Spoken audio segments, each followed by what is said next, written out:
guys, for this video I'm going to be showing you how to set up your parrot's cage, or how I like to set up my bird's cage. So if you haven't already, don't forget to subscribe to our channel and hit that notification bell so you don't miss out on any new videos. So starting with perches, I kind of just place the perches throughout the cage and I move it around until I like where it is, and I usually like to have perches next to my bird's food bowl so that they can perch and eat. And my general rule of thumb is making sure that there is enough space for my birds to fly between perches and that they're not crossing in any way, so when they poop it will just fall straight down and there's less likelihood of it hitting a perch. And when you get a new cage, it almost always will come with dowel perches, and you don't want to use those because dowel perches are uniform in shape and it won't provide enough exercise for your bird's feet. And over time, birds could also develop pressure sores on their feet and arthritis from dowel perches, so you want to provide a variety of natural wood perches in your bird's cage to allow their feet to get some exercise and to kind of mimic the different types of perches or trees they would come across in the wild. You could also provide one flat perch in their cages like this one. There's different kinds of flat perches out there, and the flat perches will just allow your birds to rest their feet so that they're not always holding on to something. Also, when you're picking out perches, make sure it's not splitting like these perches over here. Splits like these are dangerous because your bird's nails or toes could get stuck in them, and then your bird could seriously injure themselves, especially if you're not home to help them. And for that reason, I won't be including these perches in my bird's cages. You also want to check your bird's perches regularly for any splits or damage so that you could replace them with new perches. You could also include a cotton or natural fiber rope perch in your bird's cage, as those are much softer and gentler on your bird's feet. Cotton rope could also be dangerous if your birds are big chewers and they like chewing on cotton. Your birds could either accidentally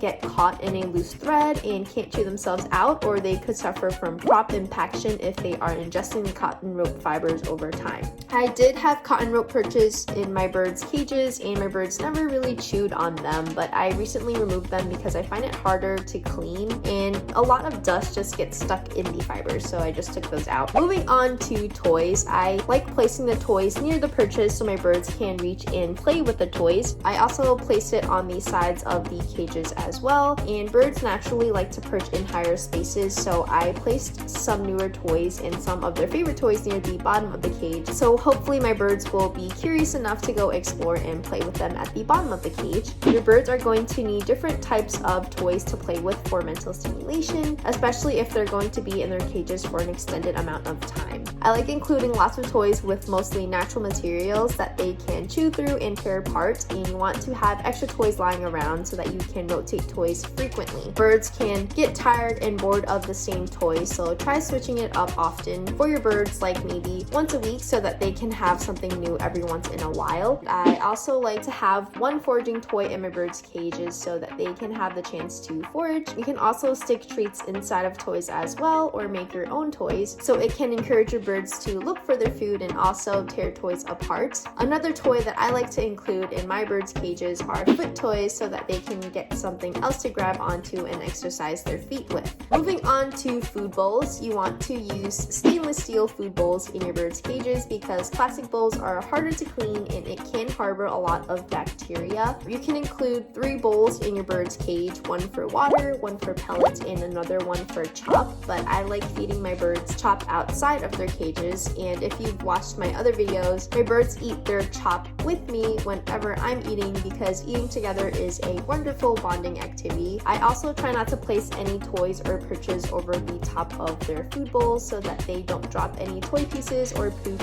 into their food bowls. And if your bird's cage has guillotine style doors like this one where it lifts up and it's designed for placing plastic food bowls, these are kind of dangerous because your birds could learn to lift these up and escape, especially if you aren't home. And when your birds are lifting these doors up, their heads could get stuck in between the door and the cage, so that could hurt a lot and it could be dangerous for them. So what I like to do is, instead of using clips to keep these shut, I just take my stainless steel bowls and attach it to the door so that they can't get out because it'll be too heavy to lift when the bowls are filled up. For the bottom of your bird's cage or the tray in your bird's cage, you want to use paper to catch your bird's poop. If you're using paper that has pictures on it, especially colored pictures, try to use the side with less color or more white space so that you can easily monitor your bird's poop for any changes. As you may know, changes in bird poop is one of the first things you'll notice if your bird is sick. There are additional accessories that you can include, like ladders for climbing and also cuddle bones or calcium perches for your birds to chew and rub their beaks on. So you can include those if you'd like. I'm planning on upgrading my birds' cages in the future and getting bigger ones when I start working at the office again so that they can get more exercise flying around in the cages like they normally do when they're outside of their cages. It'll also give me a lot more space to put some more fun toys in there, so when you are getting a cage for your bird for the first time, try to get the biggest cage that you can for your birds, especially if you have to go out often for work, and so that your birds can get lots of exercise flying in their cage. There's so many different ways to set up your birds' cages, so hopefully this gave you some inspiration. Don't forget to like this video and let me know what else you'd like to see. I'm also planning a Q&A video, so drop some questions below in the comment section and I'll be sure to answer them in my next video. Thank you guys so much for watching, and I will see you in the next video. Bye!